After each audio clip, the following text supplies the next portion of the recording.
네, 안녕하세요. 이번 시간에는 MS 팀즈의 과제 기능 중에서 퀴즈를 이용해서 과제를 제출해 보도록 하겠습니다. 자, 일반 채널에 들어와서요. 여기 일반 채널 그리고 과제 탭을 선택을 합니다. 자, 여기에서 만들기 버튼을 누르시고 퀴즈를 눌러주세요. 그러면 이 제목을 지정해서 이제 퀴즈를 선택할 수 있는데 퀴즈가 없는 경우에는 이게 비어 있을 겁니다.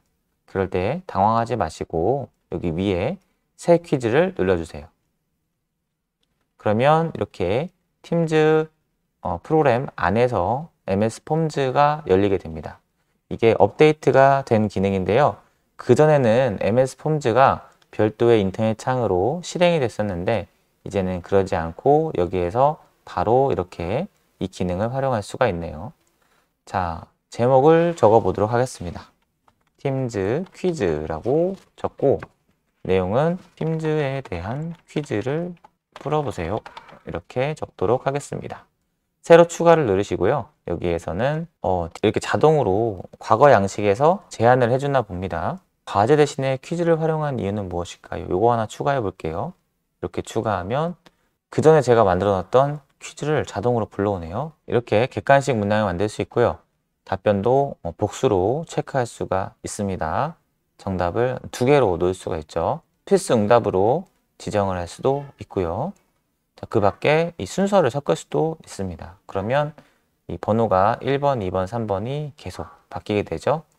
자, 그 밖에도 부제목이나 이 분기를 추가하거나 이런 기능들이 있는데 점점 뒤에서 알아보도록 하겠습니다. 문제를 내고 나서 미리 보기를 누르면 이렇게 순서가 바뀌게 되는 거죠. 다시 한번 해볼까요? 뒤로 눌러서 다시 미리 보기. 순서가 바뀌었죠? 뒤로 미리 보기. 순서가 바뀌는 것을 알 수가 있습니다. 자, 두 번째, 새로 추가를 누르시고 여기에서 텍스트 버튼을 이용해서 주관식 문항을 만들 수가 있습니다. 누르시면 여기에 질문을 입력할 수 있어요. 답변으로 넣을 수가 있죠.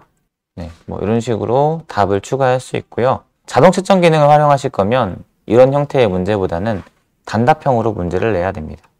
예를 들어서 6월 25일은 무슨 날인가요?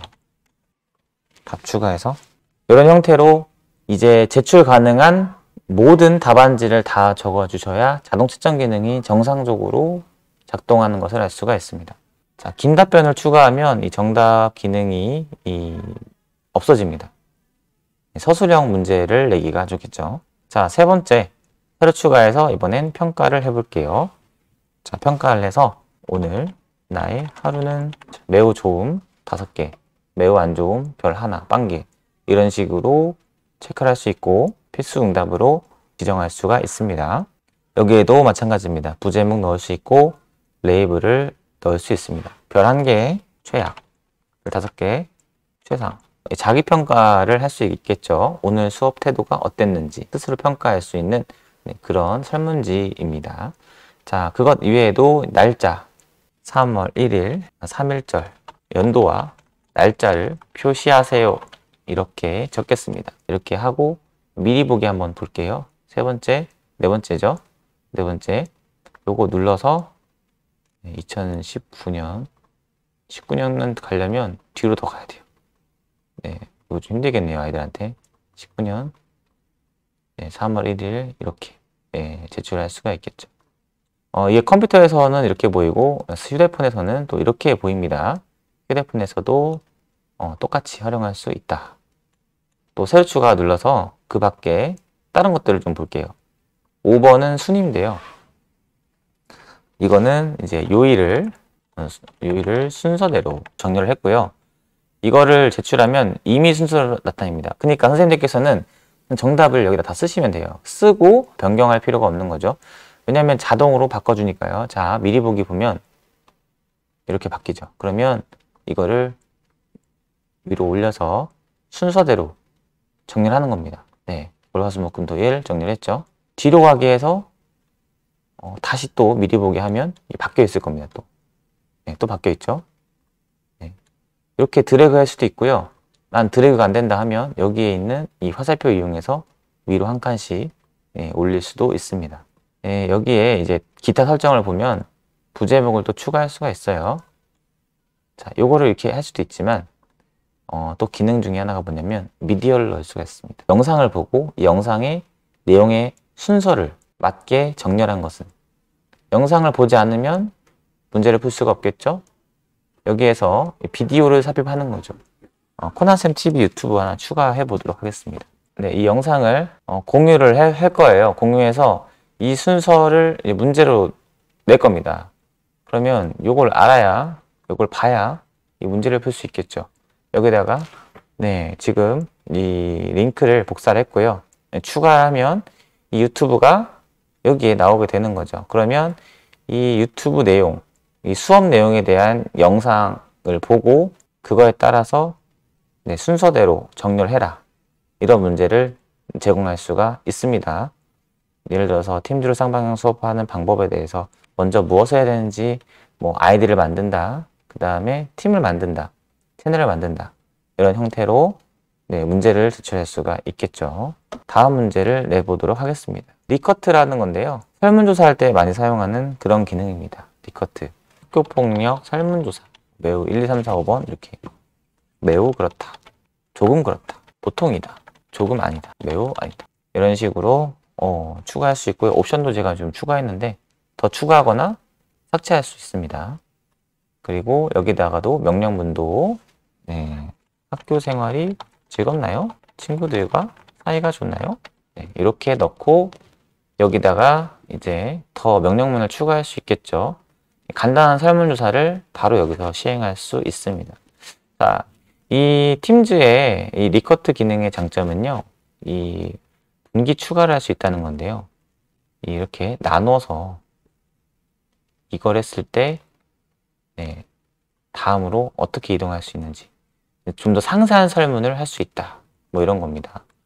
이제 5번을 푸는 친구들은 이제 6번 문제를 이렇게 풀어봐라. 자, 이렇게 설문조사를 할 수 있고 미리 보기를 통해서 한번 보도록 할게요. 제가 지금 이건 컴퓨터에서 본 화면이고요. 스마트폰은 이 화면이 다 나오지 않아서 좀 다르게 표시가 될 겁니다. 자, 1번 문항에 대한 거, 2번 문항에 대한 거. 이렇게 다르게 표시가 되는 걸 알 수가 있죠. 자, 지금 6개의 문항을 냈습니다. 자, 그 다음에 파일을 업로드도 할 수 있다. 원드라이브 기능을 이용해서 이 파일을 업로드 할 수 있는 건데요. 확인을 누르면 폴더가 생성이 되고요. 여기에서 파일을 업로드 시킬 수가 있습니다. 네, 이렇게 놓고요. 자, 이 파일 업로드 기능은 좀 주의하실 점이 있는데 여기에 이 더보기 기타 설정을 누르시고 파일 형식을 지정해 주시는 게 좋습니다. 지정하지 않으면 지정하지 않은 파일 형식은 업로드가 되지 않습니다. 이미지, 비디오, 오디오 이렇게 지정을 해 주시는 게 좋고요. 파일 크기도 너무 큰 파일은 올리면 오래 걸리기 때문에 제한을 하는 게 좋을 것 같아요. 파일 크기가 너무 크지 않도록 100메가가 넘지 않도록 혹은 1기가가 넘지 않도록 이렇게 제한할 수 있고 파일 개수도 제한을 할 수가 있습니다. 자, 이렇게 업로드를 할 수 있습니다. 미리 보기 볼까요? 미리 보기 보시면 네, 이렇게 업로드를 하면 바로 여기서 업로드를 할 수가 있죠. 네, 이렇게 업로드를 할 수가 있습니다. 우리 지난 시간에 과제 기능에서도 업로드 할 수 있지만 폼즈 퀴즈에서도 업로드를 할 수 있다는 점, 이 점 참고하시기 바라고요. 단점은 이렇게 업로드 할 경우에 간혹 오류가 나는 경우가 있어요. 뭐 업로드 이외에 다른 것들도 같이 물어보고 싶다 할 때는 퀴즈 기능을 이용하고요. 업로드만 하면 된다 할 때는 그냥 과제 기능을 활용하는 편입니다. 지금 7번째까지 기능을 알아봤고요. 그 다음에 넷 프롬프터 스코어, 요거는 0번부터 10번까지 우리 앞에서 봤던 1점에서 5점까지 별 5개짜리 체크하는 것과 유사한 형태로 0점부터 10점까지 점수를 지정할 수가 있습니다.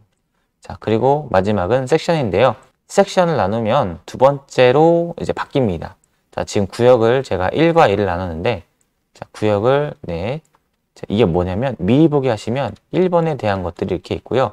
다음을 눌러야 2번에 대한 구역이 나오게 됩니다. 이런 기능이고, 자, 여기서 이제 안내를 안 한 기능을 또 하나 알려드릴게요.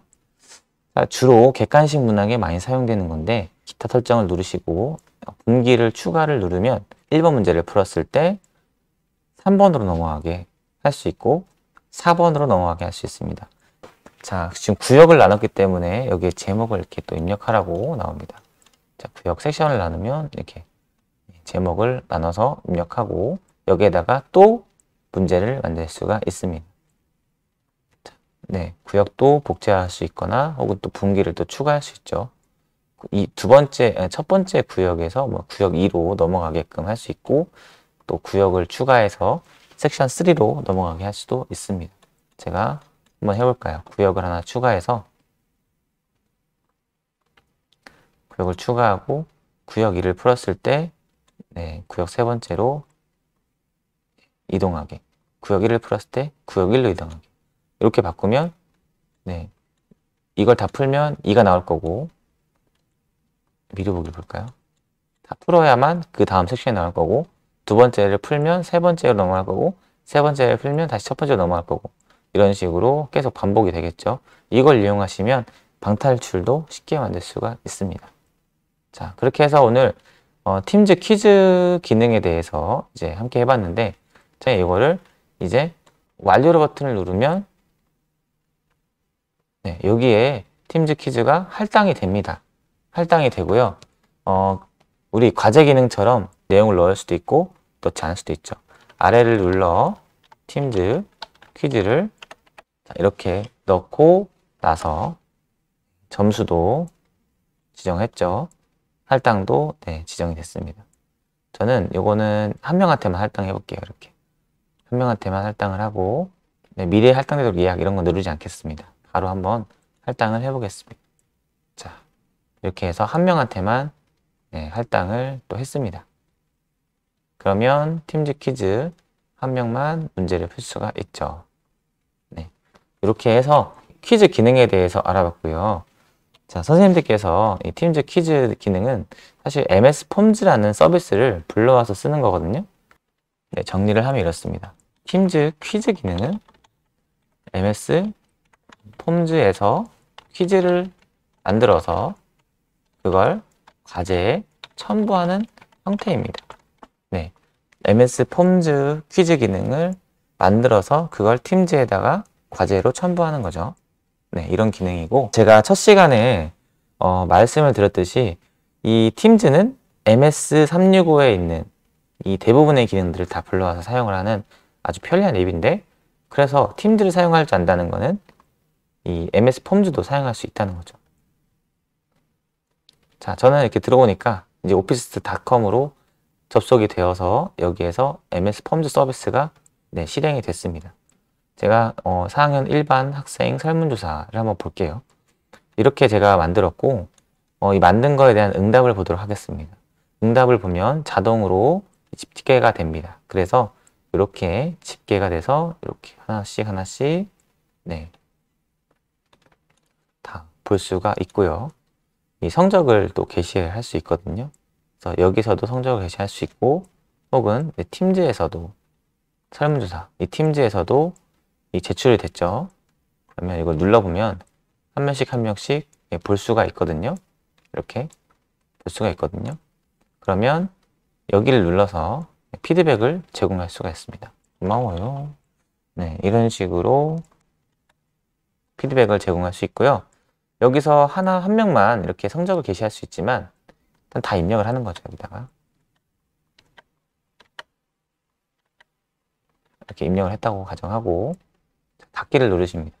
누르고 나서 닫기를 누르고 과제에서 네, 설문조사에서 네, 여기에다가 이렇게 색칠이 되어 있는 건 피드백을 제공한 거고요.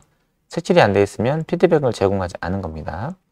자, 이 세 명은 선택을 해서 반환을 하도록 하겠습니다. 그러면 이 학생들에게 알람이 전송이 되고 제 메시지를 학생들이 볼 수 있는 거죠. 제 과제에 대한 피드백을 볼 수가 있습니다. 반환 버튼을 눌러서 학생에게 과제를 반환했습니다. 네. 자, 이렇게 전체를 선택해서 한 번에 반환할 수 있는데 조금 아쉬운 점은 이 반환 버튼 누를 때 여기다 피드백을 입력하는 창 하나 했으면 좋겠어요. 한꺼번에 일괄로 피드백을 제공하는 그런 기능이 있으면 참 좋을 것 같습니다. 이 퀴즈 기능을 활용하는데 자동으로 채점이 되거든요. 그런데 또 피드백을 하나씩 입력하는 게 참 이게 번거로운 일이 아닐 수 없거든요. 그래서 전체 피드백을 제공하는 기능이 있었으면 참 좋을 것 같은데 아직 그런 기능은 없는 것 같습니다. 자, 여기에서 이제 입력할 때는 여기서 입력하고 다음으로 화살표 이렇게 넘어가면서 화살표를 통해서 이렇게 입력을 할 수 있고요. 질문에다가 이제 이렇게 응답한 친구들한테 별도로 피드백을 넣을 수 있어요. 문항별로 피드백을 제공할 수도 있습니다. 문항별로. 이 문항에 응답한 친구들한테 이렇게 피드백을 제공할 수가 있습니다. 자, 그래서 오늘은 이제 과제 기능을 좀 알아봤는데요. 과제를 부여하는 방법, 그리고 퀴즈 형태로 과제를 부여하는 방법 두 가지를 알아봤고, 과제 기능을 이용해서 학급을 운영하시면 조금 더 정리를 하면서 온라인 수업을 할 수 있지 않을까 이런 생각을 해봅니다. 아이들이 꼼꼼하게 과제를 잘 했는지 다 확인할 수가 있어요. 확인하는 방법은 제가 다음 시간에 이 탭 기능을 이용해서 제 인사이트 기능 그리고 그 밖에 다른 유용한 탭들을 소개하면서 한꺼번에 설명을 드리도록 하겠습니다. 자, 긴 시간 동안 시청해 주셔서 감사드리고요. 좋아요, 구독 꼭 눌러주시고요. 다음 영상으로 찾아뵙도록 하겠습니다. 그러면 안녕히 계세요.